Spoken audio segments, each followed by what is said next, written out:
Mirai, and you're listening to Faith and Fandom 180 on LTN Radio. So my birthday just rolled around, and I get kind of emo when it comes to birthdays and Christmases because I don't like getting gifts. Now let me clarify, I like getting gifts. I like getting stuff. What I don't like is getting things that I don't want.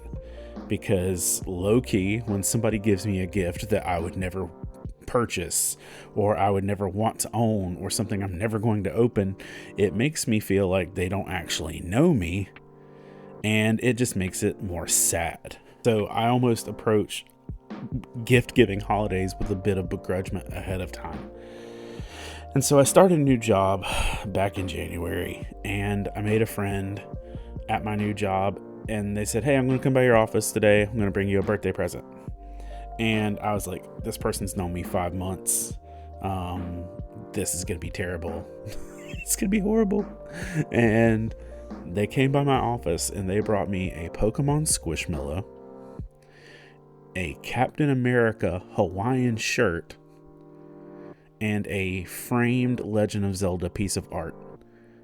And I just looked and I was like, holy crap, this is all awesome. This is stuff I would actually want. Wow, thank you. And all of a sudden, I was just astonished that someone actually gave me a gift that was what I wanted. And I think that makes a big difference when we give gifts that are actually desired. And it takes me back to this passage in Hosea chapter 6, verse 6, where we're hearing God through the prophet Hosea, and it says, "For I desire mercy, not sacrifice, and acknowledgement of God rather than burnt offerings." And this is also a passage that Jesus will go on to later quote. But we have a tendency, especially as sometimes the more legalistic church, is to give God gifts that he doesn't want.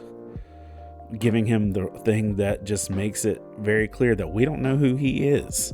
Because if we're giving him sacrifice and offerings and restrictions and legalism rather than mercy and grace and hearts that actually surrender to him, it's clearly showing that we don't know who he is and we don't know what he wants. But on the flip side, when we actually are giving him what he desires, it makes all the difference. If you'd like to learn more about Faith and Fandom, head on over to faithandfandom.org, where you can learn about our Comic-Con ministry, podcast, memes, apparel, and book series.